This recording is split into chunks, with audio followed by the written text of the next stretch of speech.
जय श्री कृष्णा। राधे राधे। आप सभी का दिन शुभ और मंगलमय हो और कान्हा जी आपकी सभी मनोकामनाएं पूर्ण करें। आज सुनिए भादो मास महात्म्य का अध्याय 13। मुनि बोले, देव, भगवान की यह कथा सुनने से हमें तृप्ति नहीं होती। आप पुनः परम गोपनीय रहस्य का वर्णन कीजिए। अनंत वासुदेव की महिमा का आपने भली भांति वर्णन नहीं किया। अब हम उसी को सुनना चाहते हैं। आप विस्तार पूर्वक बताएं। तब श्री ब्रह्मा जी ने कहा, मुनिवरों, अनंत वासुदेव का महात्म्य सार से भी अत्यंत सारतर वस्तु है। वह इस पृथ्वी पर दुर्लभ है। विप्रगण, आदि कल्प की बात है। मैंने देव शिल्पियों में श्रेष्ठ विश्वकर्मा को बुलाकर कहा, तुम पृथ्वी पर भगवान वासुदेव की शिलामयी प्रतिमा बनाओ, जिसका दर्शन करके इंद्र आदि देवता और मनुष्य भक्ति पूर्वक भगवान वासुदेव की आराधना करें और उनकी कृपा से निर्भय होकर रहें। मेरी बात सुनकर विश्वकर्मा ने तत्काल ही एक सुंदर और सुदृढ़ प्रतिमा बनवाई, जिसके हाथों में शंख, चक्र, गदा और पद्मा शोभा पा रहे थे। भगवान का वह विग्रह सब प्रकार के शुभ लक्षणों से संपन्न और अत्यंत प्रभावशाली था। नेत्र कमल दल के समान विशाल थे। वक्ष स्थल में श्री वत्स का चिन्ह सुशोभित था। हृदय देश वनमाला से आवृत हो रहा था। मस्तक पर मुकुट और भुजाओं में अंगद शोभा पाते थे। कंधे मोटे जान पड़ते थे। कानों में कुंडल झिलमिला रहे थे। श्याम अंग पर पीतांबर की अपूर्व शोभा थी। इस प्रकार वह प्रतिमा दिव्य थी। स्थापना का समय आने पर स्वयं मैंने ही गूढ़ मंत्रों द्वारा उसे स्थापित किया। उस समय देवराज इंद्र ऐरावत पर सवार होकर समस्त देवताओं के साथ मेरे लोक में आए। उन्होंने स्नान दान आदि के द्वारा भगवत प्रतिमा को प्रसन्न किया और उसे लेकर वे अपनी अमरावती पुरी में चले गए। वहां इंद्र भवन में उसे पधराकर उन्होंने मन, वाणी और शरीर को संयम में रखते हुए दीर्घ काल तक भगवान की आराधना की और उन्हीं के प्रसाद से वृत्र एवं नमूची आदि क्रूर राक्षसों तथा भयंकर दानवों का संहार करके तीनों लोकों का राज्य भोगा। द्वितीय युग त्रेता आने पर महापराक्रमी राक्षस राज रावण बड़ा प्रतापी हुआ। उसने 10,000 वर्षों तक निराहार और जितेंद्रिय रहकर अत्यंत कठोर व्रत का पालन करते हुए भारी तपस्या की, जो दूसरों के लिए अत्यंत दुष्कर थी। उस तपस्या से संतुष्ट होकर मैंने रावण को वरदान दिया, तुम्हें संपूर्ण देवताओं, दैत्यों, नागों और राक्षसों में से कोई मार नहीं सकेगा। शाप की भयंकर प्रहार से भी तुम्हारी मृत्यु नहीं होगी। तुम यमदूतों से भी अवध्य रहोगे। ऐसा वर पाकर वह राक्षस संपूर्ण यक्षों और उनकी राजा धनाध्यक्ष कुबेर को भी परास्त करके इंद्र को भी जीतने के लिए तत्पर हुआ। उसने देवताओं के साथ बड़ा भयंकर संग्राम किया। उसके पुत्र का नाम मेघनाद था। मेघनाद ने इंद्र को जीत लिया, अतः वह इंद्रजित के नाम से प्रसिद्ध हुआ। इसके बाद बलवान रावण ने अमरावतीपुरी में प्रवेश करके देवराज इंद्र के सुंदर भवन में भगवान वासुदेव की प्रतिमा देखी, जो अंजन के समान श्याम वर्ण और समस्त शुभ लक्षणों से संपन्न थी। पद्म पत्र के समान विशाल नेत्र, वनमाला से ढके हुए वक्ष स्थल में श्री वत्स का सुंदर चिन्ह, मस्तक पर मुकुट, भुजाओं में भुजबंद, हाथों में शंख, चक्र, गदा और पद्मा, शरीर पर पीतांबर, 4 भुजाएं तथा अंगों में समस्त आभूषण शोभा दे रहे थे। वह प्रतिमा समस्त मनोवांछित फलों को देने वाली थी। रावण ने यहाँ रखे हुए ढेर के ढेर रत्नों को तो छोड़ दिया और उस सुंदर प्रतिमा को तुरंत ही पुष्पक विमान से लंका में भेज दिया। वहां रावण के छोटे भाई धर्मात्मा विभीषण नगर अध्यक्ष थे। वे सदा भगवान नारायण के भजन में लगे रहते थे। देवराज की भूमि से आई हुई उस दिव्य प्रतिमा को देखकर उनके शरीर में रोमांच हो आया। उन्हें बड़ा विस्मय हुआ। विभीषण ने प्रसन्न चित्त से मस्तक झुकाकर भगवान को प्रणाम किया और कहा, आज मेरा जन्म सफल हो गया। आज मेरी तपस्या का फल मिल गया। ऐसा कहकर धर्मात्मा विभीषण बारंबार भगवान को प्रणाम करके अपने बड़े भाई के पास गए और हाथ जोड़कर बोले, राजन, आप वह प्रतिमा देखकर मुझ पर कृपा कीजिए। मैं उसकी आराधना करके भव सागर से पार होना चाहता हूँ। भाई की बात सुनकर रावण ने कहा, वीर, तुम प्रतिमा ले लो, मैं उसे लेकर क्या करूंगा? मैं तो ब्रह्मा जी की आराधना करके तीनों लोकों पर विजय पा रहा हूँ। विभीषण बड़े बुद्धिमान थे। उन्होंने वह कल्याणमय प्रतिमा ले ली और उसके द्वारा 108 वर्षों तक भगवान विष्णु की आराधना की। इससे उन्होंने अणिमा आदि 8 सिद्धियों के साथ अजर अमर रहने का वरदान प्राप्त कर लिया। रावण बड़ा पापी और क्रूर राक्षस था। उसने देवता, गंधर्व, किन्नर, मनुष्य, मुनि और सिद्धों को भी युद्ध में जीतकर उनकी स्त्रियों को हर लिया और लंका नगरी में लाकर रखा। फिर सीता के लिए मोहित होकर उसने उनको भी हर लाने का प्रयत्न किया। श्री राम के सम्मुख जाने में उसे भय होता था, इसलिए मारीच को सुवर्णमय मृग के रूप में भेजकर उन्हें आश्रम से दूर हटा दिया और सीता को अकेली पाकर हर लिया। इसका पता लगने पर लक्ष्मण सहित श्री राम को बड़ा क्रोध हुआ। उन्होंने रावण को मार डालने का निश्चय किया। इस कार्य में सुग्रीव सहायक हुए। सुग्रीव का वाली के साथ वैर था, अतः श्री राम ने वाली को मारकर सुग्रीव को किष्किंधा के राज्य पर अभिषिक्त कर दिया और अंगद को युवराज बनाया। फिर हनुमान, नल, नील, जाम्बान, गवय, गवाक्ष और पाठीन आदि असंख्य महाबली वानरों के साथ कमल नयन श्री राम ने लंका की यात्रा की। उन्होंने समुद्र में पर्वतों की बड़ी बड़ी चट्टानें डालकर पुल बंधाया और विशाल सेना के साथ समुद्र को पार किया। रावण ने राक्षसों को साथ लेकर भगवान श्री राम के साथ घोर संग्राम किया।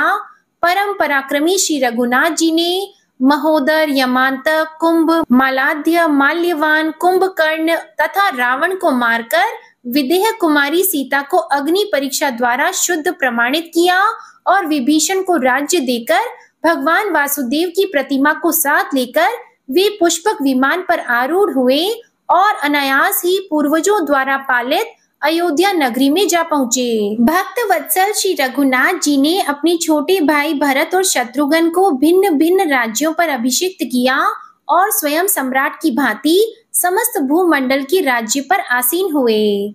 उन्होंने अपने पुरातन स्वरूप श्री विष्णु की उस प्रतिमा की आराधना करते हुए समुद्र पर्यंत पृथ्वी का 11,000 वर्षों तक पालन किया। उसके बाद वे अपने वैष्णव धाम में प्रवेश कर गए। उस समय श्री राम ने वह प्रतिमा समुद्र को दे दी और कहा, अपने जल और रत्नों के साथ तुम इस प्रतिमा की भी रक्षा करना। द्वापर युग आने पर जब जगदीश्वर भगवान विष्णु पृथ्वी की प्रार्थना से कंस आदि का वध करने के लिए बलभद्र जी के साथ वसुदेव जी के कुल में अवतीर्ण हुए, उस समय नदियों के स्वामी समुद्र ने उस परम दुर्लभ पुण्यमय पुरुषोत्तम क्षेत्र में संपूर्ण लोकों का हित करने के लिए उक्त प्रतिमा को प्रकट किया, जो संपूर्ण मनोवांछित फलों को देने वाली थी। तब से उस मुक्तिदायक क्षेत्र में ही देवाधिदेव अनंत वासुदेव विराजमान है, जो मनुष्यों की समस्त कामनाएं पूर्ण करने वाले हैं। जो लोग मन, वाणी और क्रिया द्वारा सदा सर्वेश्वर भगवान अनंत वासुदेव की भक्ति पूर्वक शरण लेते हैं, वे परम पद को प्राप्त होते हैं। भगवान अनंत का एक बार दर्शन, भक्ति पूर्वक पूजन और प्रणाम करके मनुष्य राजसूय और अश्वमेध यज्ञों से 10 गुना फल पाता है। वह समस्त भोग सामग्री से संपन्न, छोटी छोटी घंटियों से सुशोभित, सूर्य के समान तेजस्वी और इच्छा अनुसार चलने वाले विमान से वैकुंठ धाम में जाता है। उस समय दिव्यांगनाएं उसकी सेवा में रहती है और गंधर्व उसके यश का गान करते हैं। वह अपने साथ कुल की 21 पीढ़ियों का भी उद्धार कर देता है। मुनिवरों, इस प्रकार मैंने भगवान अनंत के संबंध में कुछ निवेदन किया। कौन ऐसा मनुष्य है जो 100 वर्षों में भी उनके गुणों का वर्णन कर सके? इस प्रकार मनुष्यों को भोग और मोक्ष देने वाले परम दुर्लभ पुरुषोत्तम क्षेत्र तथा अनंत वासुदेव के महात्म्य का वर्णन किया गया।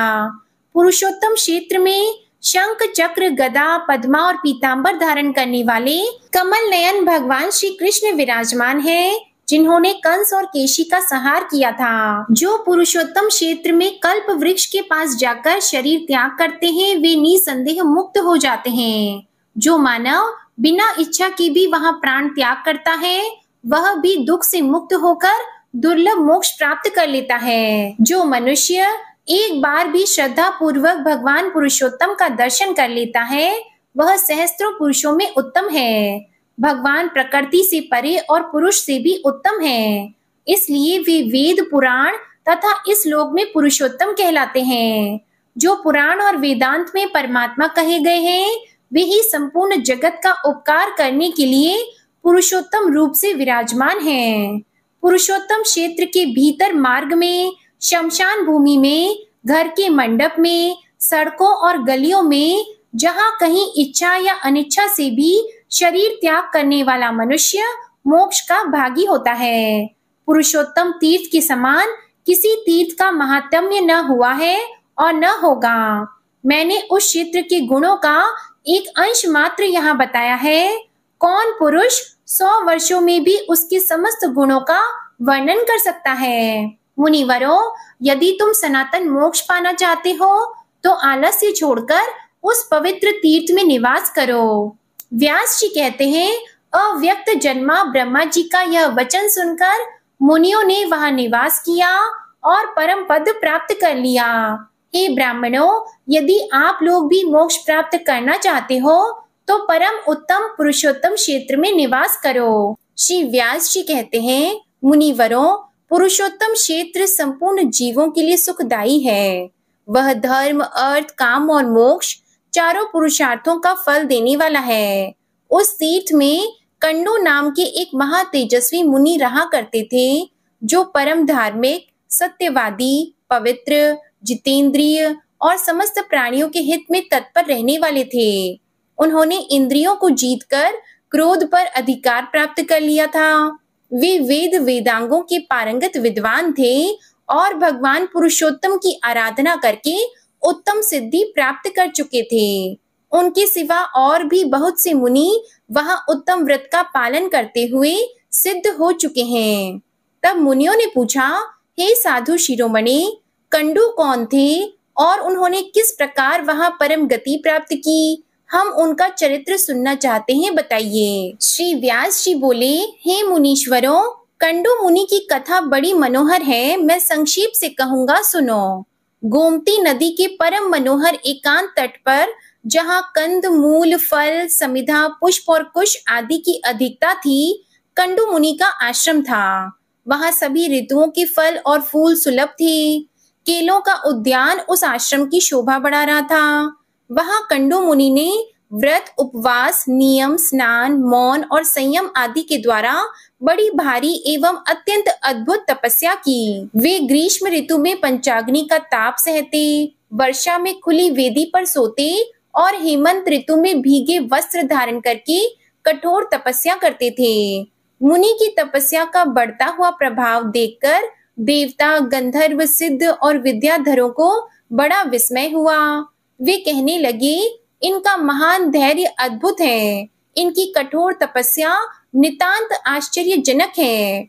उन्हें तपस्या में स्थित देखकर इंद्र सहित संपूर्ण देवता उनके भय से व्याकुल होकर आपस में परामर्श करने लगे। वे उनकी तपस्या में विघ्न डालना चाहते थे। त्रिभुवन के स्वामी देवराज इंद्र देवताओं का अभिप्राय जानकर एक सुंदरी अप्सरा से बोले, प्रमलोचे, तुम शीघ्र कंडू मुनि के आश्रम पर जाओ। मुनि वहां तपस्या करते हैं। उनकी तपस्या में विघ्न डालने के लिए ही तुम्हें भेजा जाता है। सुंदरी, तुम शीघ्र ही उनके चित्त में क्षोभ उत्पन्न कर दो। तब प्रमलोचा बोली, हे सुरश्रेष्ठ, मैं सदा आपकी आज्ञा का पालन करती हूँ, किंतु इस कार्य में तो मेरे जीवन का ही संदेह है। मैं मुनिवर कंडू से बहुत डरती हूँ। वे ब्रह्मचर्य व्रत के पालन में स्थित हैं, अत्यंत उग्र हैं। उनकी तपस्या बहुत तीव्र है। वे अग्नि और सूर्य के समान तेजस्वी हैं। मुझे अपनी तपस्या में विघ्न डालने आई हुई जानकर परम तेजस्वी कंडू मुनि कुपित हो उठेंगे और दुस्सह शाप दे देंगे। यह सुनकर देवराज इंद्र ने कहा, सुंदरी, मैं कामदेव, ऋतुराज वसंत और दक्षिण समीर को तुम्हारी सहायता में देता हूँ। इन सब के साथ उस स्थान पर जाओ जहाँ वे महामुनि रहते हैं। इंद्र का यह कथन सुनकर मनोहर नेत्रों वाली प्रमलोचा कामदेव आदि के साथ आकाश मार्ग से कंडू मुनि के आश्रम पर गई। वहां पहुंचकर उसने एक बहुत सुंदर वन देखा। तीव्र तपस्या में लगे हुए पाप रहित मुनिवर कंडू भी आश्रम पर ही दिखाई दिए। प्रमलोचा और कामदेव आदि ने देखा कि वह वन नंदन वन के समान रमणीय था। सभी ऋतुओं में विकसित होने वाले सुंदर पुष्प उसकी शोभा बढ़ा रहे थे। नाना प्रकार के पक्षी वृक्षों पर बैठकर अपने श्रवण सुखद कलरवों से उस वन को मुखरित कर रहे थे। अप्सरा ने क्रमशः संपूर्ण वन का निरीक्षण किया। उस परम अद्भुत मनोहर कानन की शोभा देखकर उसके नेत्र आश्चर्यचकित हो उठे। उसने वायु, कामदेव और वसंत से कहा, अब आप लोग अलग अलग मेरी सहायता करें। उन्होंने बहुत अच्छा कहकर स्वीकृति दे दी। तब प्रमलोचा बोली, अब मैं मुनि के पास जाऊंगी जो इंद्रिय रूपी अश्वों से जुटे हुए देह रूपी रथ के सारथी बने हुए हैं। उन्हें आज काम बाण से आहत करके ऐसी दशा को पहुंचा दूंगी कि मन रूपी बागडोर उनके काबू से बाहर हो जाएगी। इस प्रकार उन्हें मैं अयोग्य सारथी सिद्ध करके दिखाऊंगी। ऐसा कहकर वह उस स्थान की ओर चल दी जहां मुनि निवास करते थे। मुनि की तपस्या के प्रभाव से वहां के हिंसक जीव भी शांत हो गए थे। नदी के तट पर जहां कोयल की मीठी तान सुनाई देती थी, वह ठहर गई। थोड़ी देर तक तो वह खड़ी रही, फिर उसने संगीत छेड़ दिया। इसी समय वसंत ने भी अपना पराक्रम दिखाया। समय नहीं होने पर भी समस्त कानन में मधु ऋतु की मनोहर शोभा छा गई। इसके बाद जो कुछ भी हुआ, इसका वृतांत आप सभी अगले अध्याय में सुनिएगा। अब आप सुनिए श्री कृष्ण चालीसा पाठ। बंशी शोभित कर मधुर, नील जलद तन श्याम, अरुण अधर जनुबिंब फल, नयन कमल अभिराम, पूर्ण इंद्र अरविंद मुख, पीतांबर शुभ साज, जय मनमोहन मदन छवि, कृष्ण चंद्र महाराज। जय यदुनंदन जय जगवंदन, जय वसुदेव देवकी नंदन, जय यशोदा सुत नंद दुलारे, जय प्रभु भक्तन के द्रुग तारे। जय नट नागर नाग नथैया, कृष्ण कन्हैया धेनु चरैया, पुनि नख पर प्रभु गिरिवर धारो, आओ दीनन कष्ट निवारो। वंशी मधुर अधर धरि टेरो, होवे पूर्ण विनय यह मेरो। आओ हरि पुनि माखन चाखो, आज लाज भारत की राखो। गोल कपोल चिबुक अरुणारी, मृदु मुस्कान मोहिनी डारी। राजित राजीव नयन विशाला, मोर मुकुट वैजंती माला। कुंडल श्रवण पीत पट आछी, कटी किंकिणी काचनि काछी। नील जलज सुंदर तनु सोहे, छबिल किशोर नर मुनि मन मोहे। मस्तक तिलक अलक घुंघराले, आओ कृष्ण बांसुरी वाले। करि पय पान पुत नहीं तारियो, अका बका का गासुर मारियो। मधुवन जलत अगिन तब ज्वाला, भय शीतल लखतहि नंद लाला। सुरपति जब ब्रज चढ़्यो साई, मूसर धार वारी वर्षाई। लगत लगत व्रज चहन बहायो, गोवर्धन नख धारी बचायो। लखी यशोदा मन भ्रम अधिकाई, मुख मंद 14 भुवन दिखाई। दुष्ट कंस अति उधम मचायो, कोटि कमल जब फूल मंगायो। नाथी कली यहीं तब तुम लीन है, चरण चिन्ह दे निर्भय कीन है। करि गोपिन संग रास विलासा, सबकी पूर्ण करि अभिलाषा। केतिक महा असुर संहार्यो, कंस ही केस पकड़ी दे मार्यो। मात पिता की बंदी छुड़ाई, उग्रसेन कह राज दिलाई। महिषी मृतक छहो सुत लायो, मातु देव की शोक मिटायो। भौमासुर मुर दैत्य सहारी, लाए शत दश सहस कुमारी। देवी मही तृण चीर सहारा, जरा सिंधु राक्षस कहि मारा। असुर बकासुर आदिक मार्यो, भक्तन के तब कष्ट निवार्यो।